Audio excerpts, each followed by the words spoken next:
Vamos lá, gente. Primeira aula então com vocês, o primeiro ano, tá? A gente vai rever todo o conteúdo que nós vimos em sala, tá? No caso, a gente vai começar lá desde conjuntos, vai até o final, que vai ser os intervalos reais, certo? Bom, como é que vai funcionar isso aqui, essas aulas na colégio alternativa? A gente vai pegar, passar para vocês os conteúdos. Depois que eu terminar esses conteúdos aqui, a gente vai fazer conteúdo novo, tá? O colégio não vai parar de passar matéria para vocês. Então estudem, tá? Prestem atenção. E qualquer coisa que você não entendeu, você pode voltar ao vídeo. Mas a gente vai passar tarefa para vocês, atividades também para vocês fazerem aí nas suas casas, enviarem para a gente por e-mail, que eu vou deixar na descrição do vídeo para vocês, tá? O que vocês vão fazer nesse e-mail? Vocês vão mandar uma foto do que vocês fizeram, né? Então, se você fez um caderno, numa folha, você tira a foto do que você fez a tarefa e envia para a gente no e-mail, né? Falando, foi na aula 1 do professor tal, da matéria tal, certo? Então, vai enviando para a gente no e-mail do colégio que vai estar na descrição, ok? Bom, vamos começar a aula então. Conjuntos. O que é um conjunto então? O conjunto ele simplesmente é aceito, ele não tem uma definição própria, a gente não consegue definir ele. Então, a gente fala que o conjunto é simplesmente isso. Isso o quê? É um agrupamento de coisas, né? Um agrupamento de objetos, pode ser de pessoa, de número, qualquer coisa que você consiga agrupar é considerado um conjunto. E de não ter definição, tá? Não é tão ruim, porque ele se torna a base de todo um conceito. E é ele que a gente utiliza para fazer várias e várias definições, umas coisas mais complexas. Como, por exemplo, ponto. Ponto, ele também não tem definição, a gente não consegue definir o que é um ponto. E ele se torna a base de toda a nossa geometria, basicamente. Então, veja como eles são importantes, tá? Então, o conjunto é uma coisa super importante. Bem, o conjunto, né, além de agrupar essas coisas aqui, ele vai ter uma certa lei de formação. E essa é a lei, é a coisa mais importante que a gente tem no conjunto, porque sem ela a gente não consegue formar um conjunto. É ela que vai definir como que se forma o agrupamento daquele conjunto. Tudo bem? Bom, quais são as representações que a gente tem no conjunto, então? A gente vai ter 3 representações e a gente tem que sempre nomear os nossos conjuntos, tá? O nosso conjunto ele vai ser nomeado com a letra do nosso alfabeto e ela tem que ser maiúscula, tudo bem? Então essa parte é importante. O nosso conjunto vai ser com a nossa letra do alfabeto maiúscula, tá? Quais são essas 3 formas que a gente pode escrever o conjunto, então? Por numeração, propriedade e por diagrama de Venn. O mais importante aqui que a gente tem que decorar e saber como é que faz é a propriedade, tá? Porque é com ela que a gente tem o rigor matemático, ok? Bom, vamos lá então para os exemplos das representações. Numeração. Nada mais é do que você pegar o seu conjunto e falar o que tem dentro dele. Você vai mostrar para a gente o que tem dentro dele. Nesse caso aqui, ó, são números. Então, no meu conjunto A, vou ter o 0, o 2, o 4, 6, 8 e 10. B, vou ter o 0,2, o 0,3 até o 0,6, certo? Olha só, note aqui, a gente está fazendo a divisão dos números por ponto e vírgula. Por quê? O número já tem vírgula. A gente pode confundir, né? A gente faz essa separação, não dá problema. Agora aqui, ó, propriedade da lei de formação. Tá? Como é que vai fazer isso daqui? Muito bem, olha só. Eu escrevi aqui a lei de formação dos meus 2 conjuntos que eu tenho aqui em cima. Olha só. Primeira lei. A é igual a x, ao que esse x ele é par. Sendo par, ele tem que estar entre 0 e 12. Ele pode ser igual a 0 e ele tem que ser estritamente menor que 12. Então, aqui, essa é a forma desse meu conjunto aqui. Ó. Por quê? Todos os números que são pares estão entre 0 e 12 aqui dentro. Ó. 0, 2, 4, 6, 8 e o 10. 12 não entra, porque não pode ser igual, tem que ser menor. Certo? Agora o B. Olha a lei de formação do B como é mais complexa. X pertence a esse Q aqui. O que é esse Q? Esse aqui é os números dos conjuntos racionais. Tá? A gente vai ver mais para frente nas outras aulas o que é esse conjunto. O Q, que é essa barra, ele é n dividido por 10 é igual a x. O que é isso, n dividido por 10 é igual a x? Meu Deus, muitas letras. Não se preocupe, é simples. O n está explicado aqui que ele vai ser. Ele vai estar entre o 2 e o 6. Então ele pode ser 2 e 6. Ó. Ele vai estar todos os números aqui dentro. E o n ele é os naturais, né? Conjunto dos números naturais, que a gente vai aprender também nas próximas aulas. Então, se você for pegar aqui esses valores do n e colocar aqui nesse carinha, você vai ver que vai dar exatamente esses números, ó. Eu pego 2. 2 dividido por 10, 0,2. Pego outro número que está aqui dentro, ó. Por exemplo, 5. 5 dividido por 10, 0,5. Beleza? Deu para entender? Então vamos continuar. E aí a gente tem o diagrama de Venn. O diagrama de Venn é uma coisa mais visual também. Você vai simplesmente fazer um círculo ou uma representação de um objeto fechado, certo? E dentro dele você vai escrever os valores que o seu conjunto possui. Olha lá, ó. De novo, esses valores aqui são os meus conjuntos A e B. Está marcado aqui, ó, conjunto A, conjunto B. Então tem que ser desse jeito. Representar qual é o conjunto que está fazendo, os elementos que estão dentro do conjunto. Bem? Vamos lá. Classificação deles.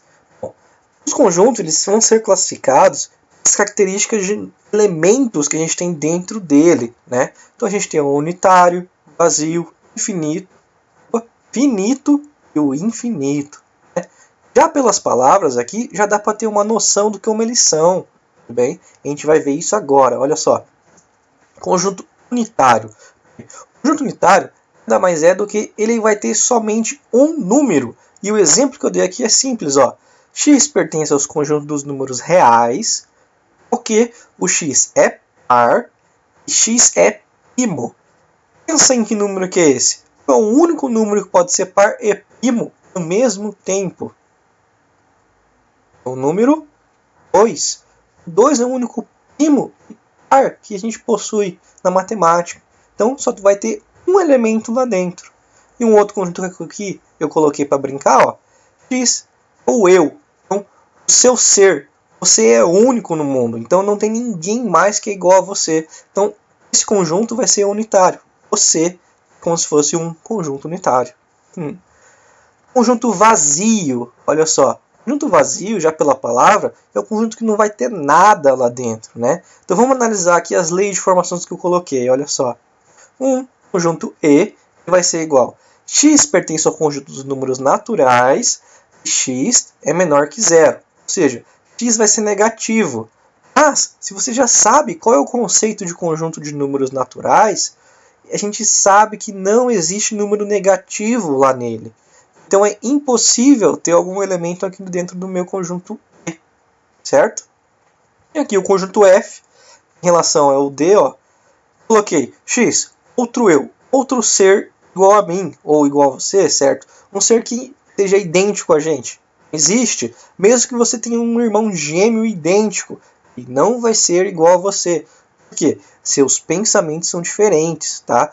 A gente sempre vai ser diferente em relação a outras pessoas. Então, a gente não tem como existir um outro ser igual a mim. Ah, professor, e os clones? O clone também não vai ser igual a eu. Ele não vai pensar da mesma maneira que eu, certo? Então vamos lá. Como a gente denota esses conjuntos aqui? A gente vai denotar eles por... Olha só que símbolo é esse aqui? É as chaves. As chaves são esses símbolos que nós utilizamos para formar os conjuntos. Ó. Então chaves vazias, sem nada lá dentro. Porque vai ter nada lá, ele vai estar vazio. Ou seu conjunto vai ser igual a este símbolo aqui. Este símbolo representa o vazio também. E olha só. Por que eu não posso fazer isso daqui, ó? Porque isso aqui não é lógico. Pensa, eu tenho um conjunto e dentro do conjunto eu tenho o vazio. Então, tenho dentro de alguma coisa o vazio, quer dizer que dentro desse alguma coisa tem algo, tem o vazio lá dentro. Então, isso aí meio que dá um bug no sistema e a gente não pode falar que isso existe, que isso é verdade. Então, isso aqui não vale, isso aqui está errado. Ok? Conjunto finito. O conjunto finito é aquele conjunto que nós conseguimos contar os elementos que tem lá dentro. É possível enumerar ele, é possível escrever os números que estão lá dentro. Então aqui o exemplo, ó, x pertence aos inteiros, aqui o x está entre menos 100 e 100. É um conjunto grande? Sim, é um conjunto grande, mas a gente consegue escrever todos esses números dentro de um conjunto. E dá para a gente escrever todos eles. Eles são finitos, então a gente consegue escrever ele mesmo passando um determinado tempo. Ainda é possível ver todos os números ali dentro. Um outro aqui são todos os alunos do colégio, né? Então, dentro do colégio vai ter uma certa quantidade de alunos e a gente consegue saber quantos alunos tem lá dentro. Então, uma quantidade que a gente consegue visualizar. Infinito. O conjunto ele é considerado infinito quando a gente não consegue daí fazer essa numeração, não consegue descobrir qual a quantidade. Então aqui eu coloquei o primeiro conjunto. X pertence aos reais, que seria todos os números na matemática que nós conhecemos, que são todos os números que existem, eles são infinitos, eles são considerados infinitos, então não dá para contar. E um outro aqui eu falei que é o universo.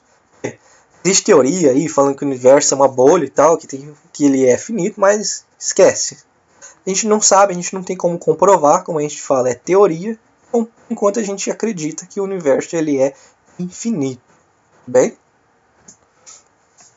Simbologia. Vamos lá então descobrir o que são esses símbolos, olha só. Para a gente relacionar um elemento a um conjunto, a gente vai usar os símbolos de um E, que significa pertence.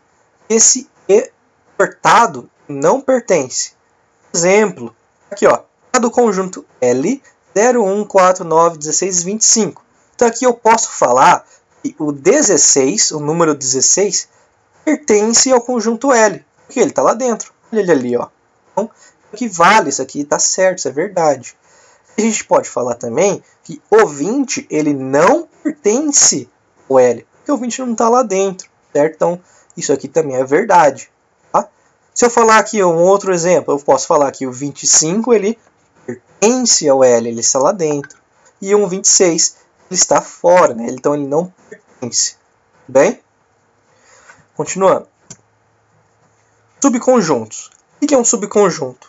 Subconjuntos são os elementos que a gente tem dentro do meu próprio conjunto, certo? Então, quais são os seus elementos aqui nesse meu exemplo? Ó, vai ser o 1, o 2 e o 3. Os seus subconjuntos vai ser qual?